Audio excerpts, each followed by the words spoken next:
ದರ್ಶನ್ ಅವರ ಒಂದು ಹುಟ್ಟುಹಬ್ಬಕ್ಕೆ ಯಾವ ಹಾಡನ್ನು ಡೆಡಿಕೇಟ್ ಮಾಡ್ತೀರಾ ಅಂತ?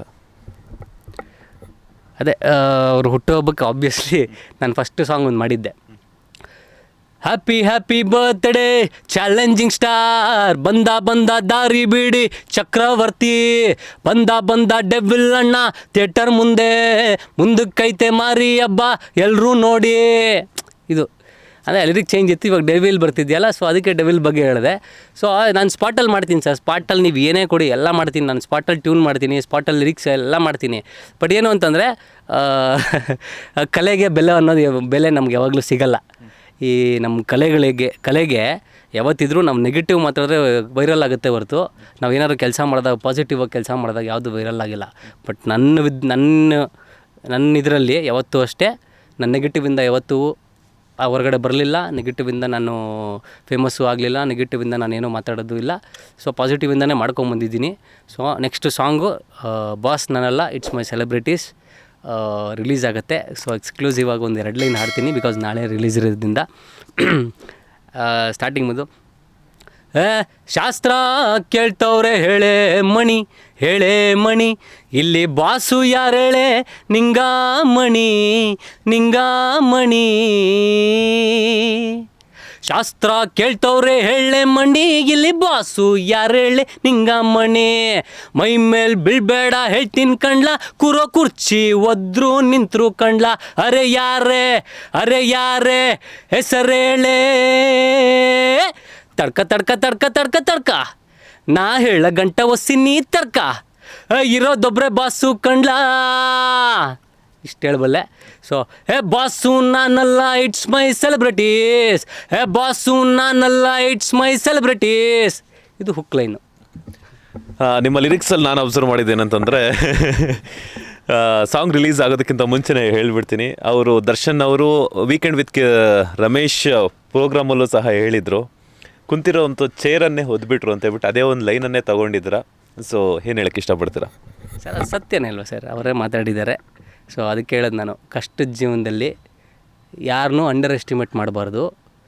ಸೊ ಆ ಮನುಷ್ಯ ನಾಳೆ ದಿನ ದೊಡ್ಡ ಲೆವೆಲಲ್ಲಿ ಹೋಗಿ ನಿಂತ್ಕೋತಾನೆ ಅನ್ನೋದು ಅದೊಂದು ಮಾತು ಅವ್ರು ವೀಕೆಂಡ್ ವಿತ್ ರಮೇಶಲ್ಲಿ ಹೇಳಿದ್ರಲ್ಲ, ಆ ಒಂದು ಮಾತು ಇವತ್ತು ಎಷ್ಟೋ ಜನಕ್ಕೆ ಇನ್ಸ್ಪಿರೇಷನ್. ನನಗೂ ಅದೇ ಇನ್ಸ್ಪಿರೇಷನ್ ಸರ್. ಅವತ್ತು ವೀಕೆಂಡ್ ವಿತ್ ರಮೇಶಲ್ಲಿ ಒಂದು ಮಾತು ಮಾತಾಡ್ತಾರೆ, ನನ್ನ ಕೂರೋ ಚೇರೆ ಒದ್ಬಿಟ್ರು ಅಂತ ಕಣ್ಣಲ್ಲಿ ನೀರು ಹಾಕ್ಕೋತಾರೆ. ಸೊ ಅದೇ ಜೀವನ ಎಷ್ಟೋ ಜನಗಳ ಲೈಫಲ್ಲಿ ಆಗಿದೆ, ನನ್ನ ಲೈಫಲ್ಲೂ ಆಗಿದೆ. ಎಷ್ಟೋ ಜನ ನನ್ನ ಕರೆದು ಸ್ಟುಡಿಯೋದಲ್ಲಿ 2 ಲೈನ್ ಹಾಡಿಸ್ಬಿಟ್ಟು ನಾಳೆ ಹೇಳಿ ಕಳಿಸ್ತೀನಿ ನಡಿಯೋ ಅಂತಲೂ ಹೇಳಿದ್ದಾರೆ. ಅದಕ್ಕೆ ಹೇಳೋದು, ಯಾರನ್ನೂ ಕೂಡ ಅಂಡರ್ ಎಸ್ಟಿಮೇಟ್ ಮಾಡಬೇಡಿ.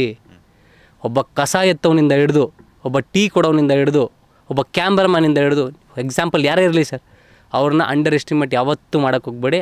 ಅದೇ ಮನುಷ್ಯ ನಾಳೆ ದಿನ PM ಆಗ್ಬೋದು, ಮಿನಿಸ್ಟ್ರು ಆಗ್ಬೋದು, ದೊಡ್ಡ ಹೀರೋ ಆಗ್ಬೋದು, ಇಲ್ಲ ದೊಡ್ಡ ಬಿಸ್ನೆಸ್ ಮ್ಯಾನ್ ಆಗ್ಬೋದು. ನಾಳೆ ದಿನ ಅವ್ನ ಮುಂದೆ ಕೈ ಕಟ್ಕೊಂಡು ನಿಂತ್ಕೊಳ್ಬೇಕಾಗತ್ತೆ. ಸೊ ಎಲ್ಲರೂ ಕೂಡ ಒಂದೇ ರೀತಿಯಾಗಿ ನಾವೆಲ್ಲ ಒಂದೇ ಅಂತ ನೋಡಿ, ಆವಾಗ ನೀವು ಸ್ಟಾರ್ ಆಗ್ತೀರ ಅನ್ನೋದು ಆ ಮಾತಲ್ಲಿ ಅರ್ಥ. ಸೊ ಆ ಕೂರೋ ಚೇರ್ನ ಒದ್ಬಿಟ್ರು ಅಂತ ಹೇಳಿದಾಗ ಅದು ಎಷ್ಟು ಹರ್ಟ್ ಆಯಿತು ನಮಗೆ ಅಂದರೆ, ಅದೇ ಲೈನ್ನ ನಾನು ಯಾಕೆ ಯೂಸ್ ಮಾಡಿದೆ ಅಂದಾಗ, ಇವತ್ತು ಅದೇ ಚೇರ್ ಒದ್ದಿರೋ ಒಬ್ಬ ವ್ಯಕ್ತಿ ಇವತ್ತು ಡಿ ಬಾಸ್ ಅನ್ನೋ ಒಂದು ಹೆಸರು ತಗೊಂಡಿದ್ದಾರೆ ಅಂದಾಗ, ಅಷ್ಟು ಜನಗಳನ್ನ ಸಂಪಾದನೆ ಮಾಡೋದು ಅಷ್ಟು ಈಸಿ ವಿಚಾರ ಅಲ್ಲ ಸರ್. ಸುಮ್ಮನೆ ಅವ್ರಿಗೆ ಫ್ಯಾನ್ಸ್ ಆಗಲ್ಲ, ಸುಮ್ಮನೆ ಅವ್ರಿಗೆ ಅಭಿಮಾನಿಗಳು ಹುಟ್ಕೊಳ್ಳಲ್ಲ. ಈ ಥರ ಕ್ರೇಜ್ ಅಭಿಮಾನಿಗಳು. ಸೊ ಅವ್ರು ಹುಟ್ಕೊಂಡಿದೆ ಅಂದರೆ ಈ ಥರ ಅಭಿಮಾನಿಗಳು. ಒಂದು ವಿಚಾರ, ಕೂರೋ ಚೇರು ಒದ್ರೂ ಕೂಡ ಇವತ್ತು ನಿಂತ್ಕೊಂಡವರಲ್ಲ, ಅದು ಆ ಲೈನು ಅರ್ಥ. ಅವ್ರು ಹೇಳಿರೋ ಅರ್ಥನೇ ಅದು. ಯಾರನ್ನೂ ಅಂಡರ್ ಎಸ್ಟಿಮೇಟ್ ಮಾಡೋಕ್ಕಾಗಲ್ಲ ಇಲ್ಲಿ. ಯಾಕೆ ರಿಯಾಲಿಟಿ ಶೋಗಳಲ್ಲಾಗಿರ್ಬೋದು, ಬಿಗ್ ಬಾಸ್ ಆಗಿರ್ಬೋದು, ಒಂದಷ್ಟು ಶೋಗಳು ಬರುತ್ತೆ, ಹಳೆ ಸಿಂಗರ್ಸ್ ಆಗಿರ್ಬೋದು, ಹಳೆ ಕಲಾವಿದರನ್ನಾಗಿರ್ಬೋದು ತೊಗೊಬಂದ್ಬಿಟ್ಟು ಅವ್ರಿಗೆ ಒಂದು ಹೊಸ ರೂಪವನ್ನು ಕೊಡುತ್ತೆ ಬಿಗ್ ಬಾಸ್ ಆಗಿರ್ಬೋದು. ನಿಮಗೆ ಬಿಗ್ ಬಾಸ್ ಅವಕಾಶ ಬಂದಿತ್ತಾ, ಅಥವಾ ನೀವು ಏನಾದರೂ ಬಂದರೆ ಇನ್ ಕೇಸ್ ನೆಕ್ಸ್ಟ್ ಸೀಸನಲ್ಲಿ ಹೋಗ್ತೀರಾ ಅಂತ?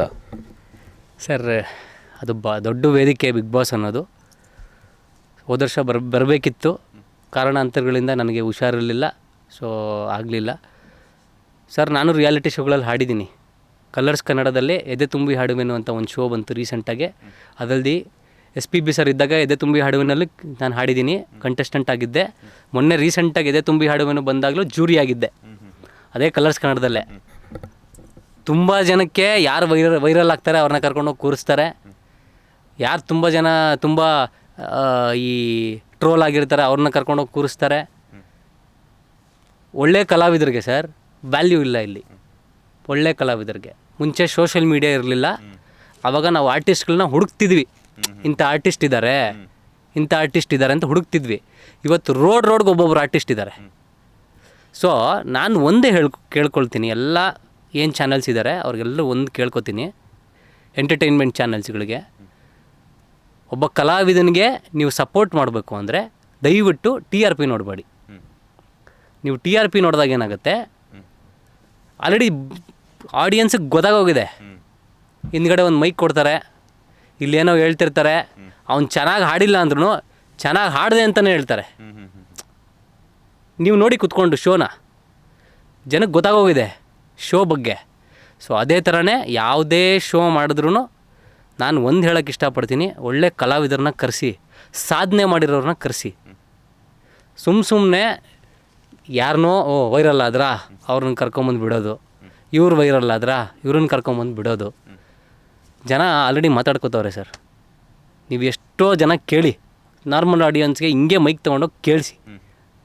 ಜನಗಳು ದಡ್ರಲ್ಲ, ಯಾರೂ ದಡ್ರಲ್ಲ ಸರ್. ಇಲ್ಲಿ ಕಿವಿ ಮೇಲೆ 2 ಹೂವು ಇಟ್ಬಿಟ್ಟು ಜನಗಳಿಗೆ ಹೂವು ಇಡ್ತಾವ್ರೆ. ಸೊ ಅದನ್ನು ನಾನು ಹೇಳೋಕ್ಕೆ ಇಷ್ಟಪಡ್ತೀನಿ. ಸೊ ನನಗೆ ಯಾಕೆ ಅವಕಾಶ ಬಂದಿಲ್ಲ ಅಂತ ನೀವು ಕೇಳಿದ್ರಿ. ಅವಕಾಶ ಕೊಟ್ಟರೆ ತಾನೇ ಸರ್ ಹೋಗೋಕ್ಕಾಗುತ್ತೆ. ಕರೆದ್ರೆ ಇವಾಗ ನೀವು ಕರೆದ್ರಿ, ನಾನು ಇಂಟರ್ವ್ಯೂಗೆ ಬಂದೆ, ನೀವು ನನ್ನ ಗುರುತಿಸಿದ್ರಿ. ಈಗ ಈ ಬಾಸ್ TV ನನ್ನನ್ನು ಗುರುತಿಸೋದಕ್ಕೆ ನೀವು ಫೋನ್ ಮಾಡಿ ಸರ್ ಬನ್ನಿ ಅಂದಿದ್ದಕ್ಕೆ ನಾನು ಬಂದೆ ಸರ್. ನೀವು ಗುರುತಿಸಿದ್ರಿ ನನ್ನ ಟ್ಯಾಲೆಂಟ್ನ, ನೀವು ಇಂಡಿಪೆಂಡೆಂಟಾಗಿ ಗುರುತಿಸಿದ್ದೀರಾ. ಈ ಥರ ಎಲ್ಲರೂ ಗುರುತಿಸ್ಬೋದಲ್ವ ಸರ್ ಇಂಡಿಪೆಂಡೆಂಟ್. ಕೆಲವ್ರು ಹೇಳ್ತಾರೆ 2,000 ಕೊಟ್ಬಿಡು ನಿನಗೆ ಪೇಪರಲ್ಲಿ ಹಾಕ್ಸ್ಬಿಡ್ತೀನಿ, 2,000 ಕೊಟ್ಬಿಡು ನಿನಗೆ TVಲಿ ಹಾಕ್ಸ್ಬಿಡ್ತೀನಿ ಅಂತ. ನನಗೇನು ದರ್ದ ಸರ್? ನನ್ನ ಟ್ಯಾಲೆಂಟ್ನ ಗುರುತಿಸು. ಕೆಲವ್ರು ಹೇಳ್ತಾರೆ ನಿನಗೆ 10,000 ಕೊಡು ಅವಾರ್ಡ್ ಕೊಡಿಸ್ತೀನಿ. ಏನಕ್ಕೆ ಸರ್ ಬೇಕು ನನಗೆ ಇವೆಲ್ಲ? ನನಗೆ ಅವೆಲ್ಲ ದೇವ್ರನೇ ಇಷ್ಟ ಇಲ್ಲ. ನನ್ನ ಕಲೆನ ಗುರ್ತಿಡಿದು ನನಗೆ ಅವಾರ್ಡ್ ಕೊಡ್ತಾರಾ? ಹೋಗ್ತೀನಿ ಸರ್ ಅಲ್ಲಿಗೆ. ಅವ್ರಿಗೆ ಮುಂದಕ್ಕೆ ನನ್ನ ಕಡೆಯಿಂದ ಬೇರೆ ಸಪೋರ್ಟೇ ಮಾಡಿಕೊಡ್ತೀನಿ ಸರ್. ಒಬ್ರಿಗೊಬ್ರು ನಾವು ಬೆಳ್ಕೊಂಡು ಹೋಗ್ಬೇಕು ವಿನಃ ದುಡ್ಡೇ ನೋಡಬಾರ್ದು ಸರ್. ಬರೀ ದುಡ್ಡೇ ಜೀವನ ಅಲ್ಲ, ಪ್ರೀತಿ ವಿಶ್ವಾಸ ಬೇಕು ಸರ್. ಒಬ್ಬ ಮನುಷ್ಯನ ಕಳ್ಕೊಳ್ಳೋದು ಒಂದೇ ಒಂದು ಸೆಕೆಂಡಲ್ಲಿ ಕಳ್ಕೊಬೋದು, ಬಟ್ ಒಬ್ಬ ಮನುಷ್ಯನ ಸಂಪಾದನೆ ಮಾಡೋದು ತುಂಬ ದೊಡ್ಡದು. ಬರೀ ದುಡ್ಡಲ್ಲೇ ಅಳಿಬೇಡ್ರಿ. ಎಷ್ಟೋ ಜನ ನಾನು ನೋಡ್ಬಿಟ್ಟಿದ್ದೀನಿ ಸರ್, ಸುಮ್ಮನೆ ದುಡ್ಡು ಕೇಳ್ತಾರೆ. ನಾನು ಈಗ ನೀವು ಅದೇ ವಿಚಾರಕ್ಕೆ ಬರ್ತೀನಿ. ಇವಾಗ ಎಷ್ಟೋ ಜನ ಬಿಗ್ ಬಾಸ್ಗೆ ದುಡ್ಡು ಕೊಟ್ಬಿಟ್ಟೆ ಹೋಗಿರ್ಬೋದು, ಎಷ್ಟೋ ರಿಯಾಲಿಟಿ ಶೋಗೆ ದುಡ್ಡು ಕೊಟ್ಬಿಟ್ಟೆ ಹೋಗಿರ್ತಾರೆ ಸರ್. ನನ್ನ ಹತ್ರ ದುಡ್ಡಿಲ್ಲ ಸರ್, ನನ್ನ ಹತ್ರ ದುಡ್ಡಿಲ್ಲ, ನಾನು ದುಡ್ಡು ಕೊಡೋಕ್ಕೆ ರೆಡಿ ಇಲ್ಲ. ಏನಕ್ಕೆ ಹೇಳಿ? ನನ್ನ ಹತ್ರ ಟ್ಯಾಲೆಂಟ್ ಇದೆ ಸ್ವಾಮಿ. ಸೋಷಲ್ ಮೀಡಿಯಾ ದೊಡ್ಡದಾಗೈತೆ, ಸೋಷಲ್ ಮೀಡಿಯಾದಲ್ಲಿ ಹಾಕ್ತೀನಿ ಬಿಡಿ, ಮಿಕ್ಕಿದ ಜನಗಳು ನೋಡ್ಕೋತಾರೆ. ಜನಗಳು ಸರ್ ನಮ್ಮನ್ನು ಬೆಳೆಸೋದು, ಜನಗಳು ಬೆಳೆಸ್ತಾರೆ ನಮ್ಮನ್ನು. ಈಗ ನೋಡಿ, ನೀವು ನನ್ನ ಕರೆದು ಒಂದು ಇಂಟರ್ವ್ಯೂ ಮಾಡಿ ನೀವು ಬೆಳೆಸ್ಕೊಡ್ತಾ ಇದ್ದೀರಾ ನನ್ನನ್ನು. ಸೊ ಅದೇ ಥರನೇ ಮಾಡ್ಬೋದಲ್ಲ ಎಂಟರ್ಟೈನ್ಮೆಂಟ್ ಚಾನೆಲ್ಸ್ಗಳು. ಕರೀಲಿ ಸರ್, ನಮ್ಮಂಥವ್ರನ್ನ ಕರಿಬೇಕು. ಎಷ್ಟೋ ಜನ ಟ್ಯಾಲೆಂಟೆಡ್ ಇದ್ದಾರೆ, ನಮ್ಮಂಥವ್ರನ್ನ ಕರೆಯೋದೇ ಇಲ್ಲ. ಸುಮ್ಮನೆ ಏನೋ ಮಾಡ್ತಿರ್ತಾರೆ. ಏನೋ ಇವಾಗ ನಾನು ಸರಿಗಮಪಲ್ಲಿ ಹಾಡಿದ್ದೀನಿ ಸರ್. ಸೀಸನ್ 13ನಲ್ಲಿ ನಾನು, ಸಂಜಿತ್ ಹೆಗಡೆ, ಸುನೀಲ ಎಲ್ಲ ಜೊತೆಲಿದ್ದವ್ರು ನಾವು. ಆವಾಗ ಏನೋ ಒಂದು ಚಿಕ್ಕೊಂದು ಮೂಮೆಂಟ್ ಆಯಿತು ಸರ್. ನಿಂತು ಹಾಡಿದ್ದೀನಿ, ಟಾಪ್ 30ಲಿದ್ದೆ ನಾನು. ನಿಂತು ಹಾಡಿದ್ದೀನಿ, ಎಲ್ಲ ಆಯಿತು. ಕೊನೆವರೆಗೂ ಇಟ್ಕೊಂಡ್ರು ಸರ್ ನನ್ನನ್ನು ಲಾಸ್ಟಲ್ಲಿ ಎಲಿಮಿನೇಟ್ ಮಾಡವ್ರೆ. ನಾನು ಏನಯ್ಯ ಇದು, ನನಗೆ ಪಾಸಿಟಿವ್ ಇತ್ತು ನಾನು ಸೆಲೆಕ್ಟ್ ಆಗ್ತೀನಿ ಅಂತ. ಏನಯ್ಯ ಇದು, ಕೊನೆಯಲ್ಲಿ ಇಟ್ಕೊಂಡು ನಾನು ಎಲಿಮಿನೇಟ್ ಮಾಡಾಕ್ಬಿಟ್ರು. ಎಷ್ಟು ಜನ ನನಗೆ ಫೋನ್ ಮಾಡಿದ್ರು ಗೊತ್ತಾ ಸರ್? ಚಾನಲ್ಗಳವರೇ ಫೋನ್ ಮಾಡಿದ್ರೆ, ನೀನು ಏನಕ್ಕೆ ಆ ಶೋ ಹೋಗೋದೆ ಅಂದರು.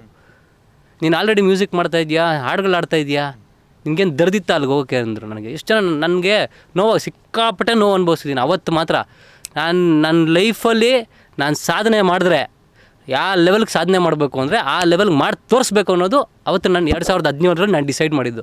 ಅವತ್ತೇ ನನಗೆ ದರ್ಶನ್ ಸರ್ ನನಗೆ ಕೈ ಹಿಡಿದಿದ್ದು. ಸರ್ ಆ ಶೋ ಇಲ್ಲಾಂದರೆ ಹೋಯ್ತು ಸರ್. ನಮ್ಮ ದೊಡ್ಡವ್ರು ನನ್ನ ಕೈ ಹಿಡಿದ್ರಲ್ಲ, ಇವತ್ತು ನನಗೆ ಒಂದು ಹೆಸರಿದೆ ಅಂದ್ರೆ ಡಿ ಬಾಸಿಂದ. ಇವತ್ತು ನಾನು ಹೇಳ್ಕೊತೀನಿ, ಗತ್ತಾಗಿ ಹೇಳ್ಕೊತೀನಲ್ವಾ. ದರ್ಶನ್ ಅಭಿಮಾನಿಗಳು ನನ್ನನ್ನು ಬೆಳೆಸವ್ರೆ, ದರ್ಶನ್ ಬಾಸ್ ನನ್ನನ್ನು ಕೈ ಹಿಡ್ದು ಹಿಂಗೆ ಎಳ್ಕೊಂಡೋಗವ್ರೆ. ಈ ಯಾವ ಶೋ, ಈ ಸರಿಗಮಪ ಶೋ ನಮ್ಮನ್ನು ಬೆಳೆಸಿಲ್ಲ ಸರ್. ಕರ್ಕೊಂಡೋಗಿ ನನ್ನ ಪಪ್ಪೆಟ್ ಶೋ ಥರ ತೋರಿಸ್ಬಿಟ್ರು ನನ್ನ ಆ ಶೋ ಅಲ್ಲಿ ನನ್ನನ್ನು. ಸೊ ಇವತ್ತು ನೀನು ನೋವಿಂದ ಹೇಳ್ತೀನಿ ಅಂದರೆ, ನಾನು ಪಟ್ಟಿರೋ ಕಷ್ಟ, ನಾನು ಪಟ್ಟಿರೋ ನೋವು, ನಾನು ಕಷ್ಟಪಟ್ಟು ಎಲ್ಲ ಮಾಡ್ತೀನಿ.